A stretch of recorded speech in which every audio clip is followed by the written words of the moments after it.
gone on, no matter who we've had in charge, I'd love to believe it was just political change can make it happen. But I think many people are looking for leaders to do something, and we're those leaders.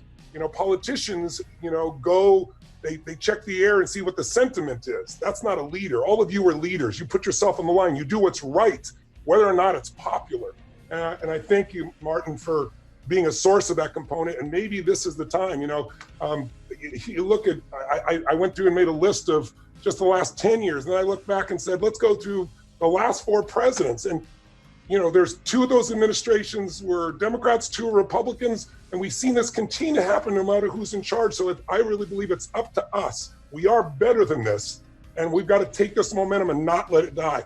What do we do so this doesn't die? So it doesn't die down after the protests are done? What do we do to make sure this momentum does not stop, and once and for all, we finally produce lasting change?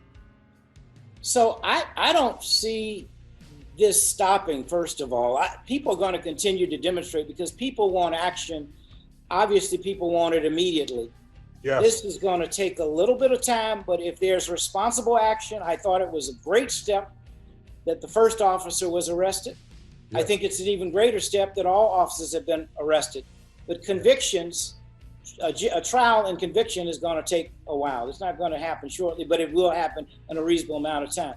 But I think the things that we have to do right now are organize, mobilize, plan, strategize, register, and vote.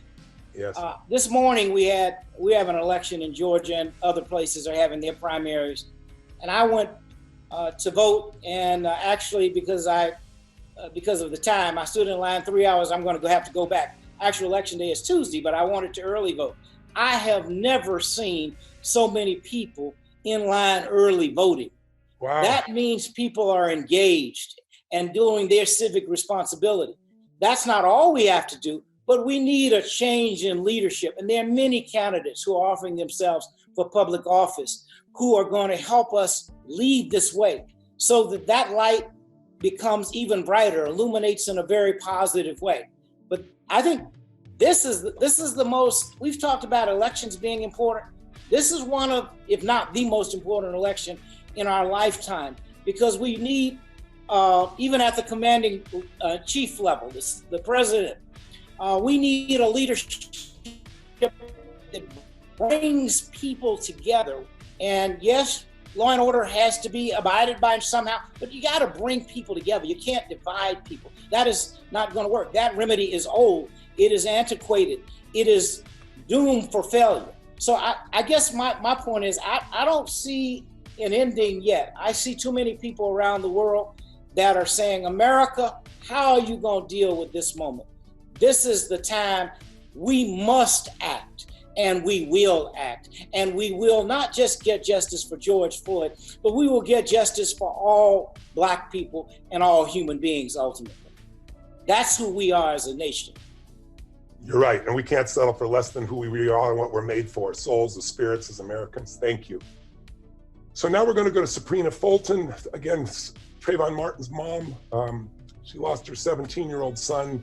And instead of just living with the pain, she's dedicated her life to creating social change. Again, a person have every right to live in rage. I'm sure she's got to have some of that, but she wrote a life about her son's life and what the an enduring life would be, if you're resting in power. And I just want to hear from you.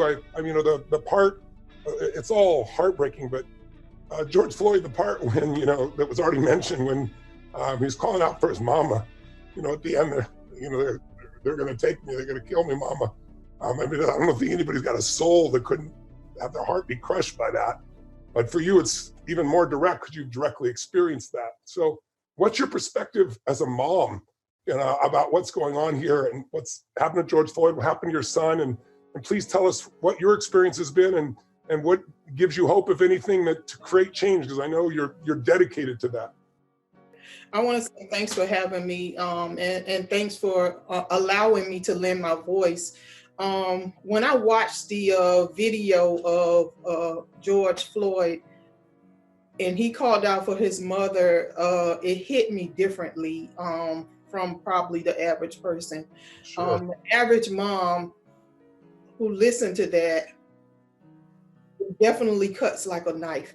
I mean, it just tugs at the strings of your heart just to hear somebody to call out for their mother, because, you know, when you get in a jam or you feel like you're slipping away, and he probably felt like his life was slipping away, and he probably knew that he was going to die. You either call Jesus or you call your mother. And so one of the things that I heard Reverend Sharpton say yesterday at the memorial for George, which, you know, tugged at my heartstrings again, Reverend Sharpton said that George probably saw his mom and she reached out her hand to him. Yeah. And I was like, oh my God, that is so deep, you know, to know that you're about to die and know that your mother passed away before you. And just for you to just yell out to your mom, like it hits differently when you're a mom and you hear somebody that's dying at the hands of somebody else, and it hurts. It hurts.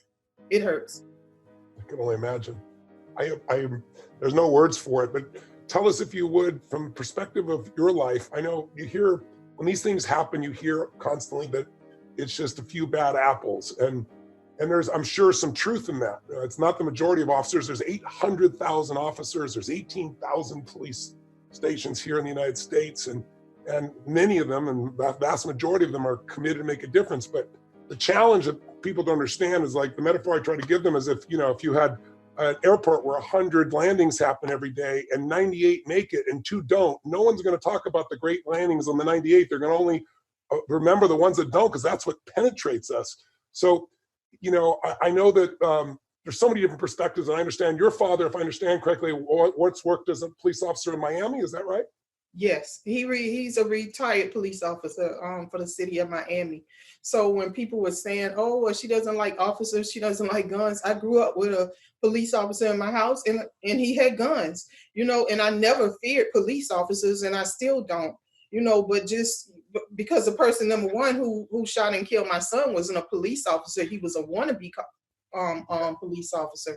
Yeah. But the bottom line is, I'm not afraid of police officers. A lot of times we feel like if we just comply, that we'll be able to make it home safely. Well, some of these people have been compliant and they still don't make it home safely.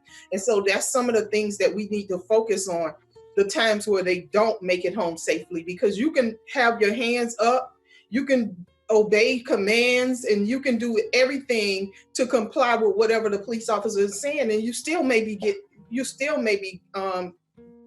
be shot and killed. And you were